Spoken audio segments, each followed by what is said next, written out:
You got to say, Boulder. I'm being silenced up here. You're silencing me. Okay, that's the end of you. This boy, she can make a point after point after point. God She damn, double it's it just up. 9 of us on the show. She Shut go the on. fuck up, It's a bro. runway.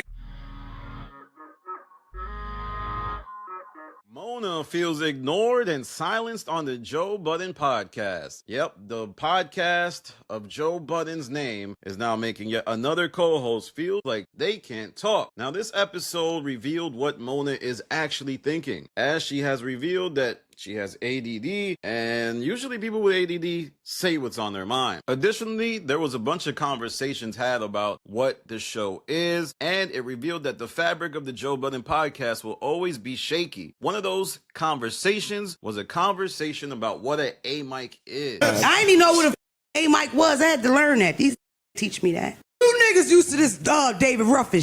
I am David Ruffin. Now, this is one of the things that Joe Budden has birthed, the structure of a podcast within the industry that he comes from. Before his arrival into podcasting, the term A-mic wasn't really used. It's this show that has popularized that lingo. But in this conversation, they talk about who's the A-mic, and Joe says he's the A-mic. Then it gets dicey because everybody's afraid to say what the B-mic is, what the C-mic is, and it revealed there's no defined roles. This is why it's hard to be on the Joe Budden podcast. You have to define your role for yourself, and there doesn't seem to be real guidance from the top on what each person should be doing, which creates car crashes in terms of verbal conversations that are to be had on the show.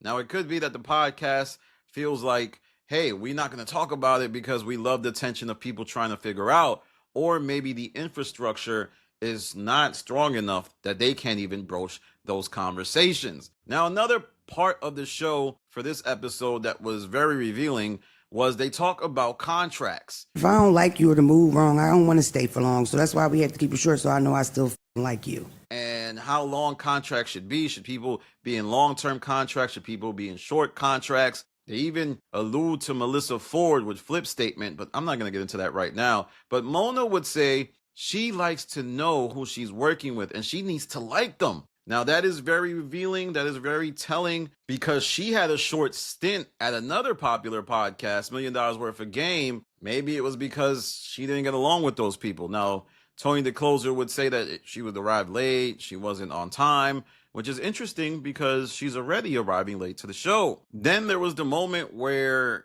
I played in the beginning of the video where she talks about being silenced. Now, that largely comes from her inability to not be able to let others step into themselves because she has her own successful podcast. Mona represents something interesting for the show.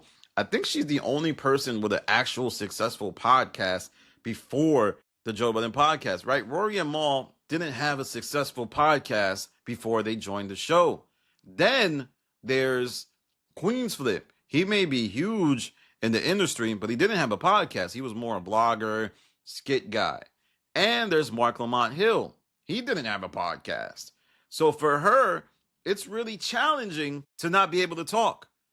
On her show, which I observed, she's able to flesh out long segments. Many times, almost all the time, she's the only person on camera. It is quite revealing to me. Joe would tell her to shut up in a segment about the, Uber DoorDash person who felt like she was sexually harassed or abused. Joe Budden himself is adjusting, and right now they're playing nice. They're having conversations, making it seem like they're one big happy family, but only time will tell how they navigate this. And the danger is that Mona, I don't think she's afraid to leave. I feel like she's specifically the type of person that will take the visibility from the podcast and transfer it to other places. I even wonder what happened with Breakbeat. Remember, I think in the video I said she needs to find a place to put her podcast, but then in the comment section, everybody was like, Danny, she has a podcast with Breakbeat. But I was thinking, didn't she say that she didn't have a deal with Breakbeat anymore? But she did indeed bring her podcast back to Breakbeat. So is she on a short-term contract after being in a seemingly terrible contract that she wanted to get out of? I would hope she didn't sign a bad contract, but I would think it would be advantageous for Breakbeat Media to say, hey, man, just take this contract. We understand it can be short-term. Do whatever you want. Just come back. And that would be a testament to how powerful the Joe Budden podcast is, because they could have been like, all right, we give up, bro. We're not going to negotiate with you in a way that makes you feel like you're shorted, because we really need you here now that you're on the Joe Budden podcast. You're like the biggest podcast we've had, I believe, since Funny Marco. I think Funny Marco was on Breakbeat Media. But she is the one keeping the lights on in that YouTube channel. I know there's another show, Trappers Anonymous. So Breakbeat Media actually has a few IPs, which is interesting, because case could be made that somehow it has built more successful podcasts than the Black Effect Network. Yeah, that I know people are going to be like, whoa, that's not true. But there's podcasts that only exist because of Breakbeat, and they actually created it from the top down. But let me know what you think. This episode was filled with bubbling tension. Like, you know, Mona saying she's silenced, them having a conversation about an A-mic, the several allusions to Melissa Ford that they're still doing, and I'm going to make a video about. I know a lot of people don't want me to make content about Melissa Ford, but I am going to follow this thing until its conclusion. I'm sorry, y'all. Feel free to, you know, put that video to the side if you see it on your timeline. But they're making a lot of comments about Melissa Ford, and it's happening all under the prism of Mona's arrival on the show. There's many similarities. There's a lot of things that are different. One of the things being different is that Mona will say, yo, shut up, let me talk. That's something that Melissa Ford wouldn't do. But Melissa Ford did feel silenced. Melissa Ford quite possibly may have found a way to get out of her contract. That is something that has to be examined. All right, y'all, that's my video for now. Let me know what you think in the comment section. I just want to wrap up by saying, tap in with my Patreon. There's a few more videos and audio recordings of my spaces. We have Rory, who joined last night and told us he was doing the Prince Miller podcast. I'm working with Gerald Prince Miller now. A lot of the focus of what we're doing is around cases that were mishandled. We shot something at the studio today, and if you go on YouTube right now, we posted it like an hour ago. Posted a conversation he had with Supreme. So this is being done at the Rory and Malls, like where you produce Rory and Mall or make Rory and Mall? Yeah, where what we just posted like an hour or two ago, that's in like our lounge area of the studio. We have the equipment. It'd be different if I was trying to rent out a studio, you know, That's per in, hour. yeah. But I have 4 Blackmagic cameras and a studio space that is available 24/7, unless we're recording. Yeah, I just rented it. It's easy. It's easy in that regard, where you're not, you know, just blowing money in the meantime while trying to make it work. Yeah, I just rented a studio. Like it was like $700, and it's like imagine Yeah, it should do. yeah, That shit adds up.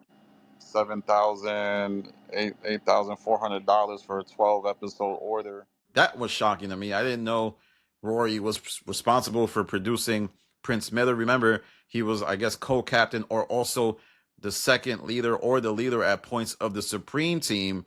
It's interesting that Rory is now pivoting to producing podcasts for other people, but we will have to see how that goes.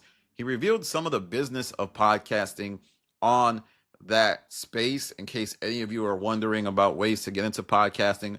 I mean, we really talked about the nerdy stuff. We talked about how to pay for studios, what studios are worth it. Sometimes when you're making a podcast in New York City, a 12-episode order is about like $8,000.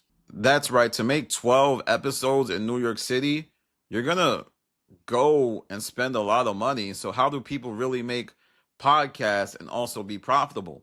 Should you build your own studio within your own apartment? Or should you go to a place like WTF Media or Mandy Studio? But here's the thing. If you use one of those studios, it's going to look like every other studio in New York City.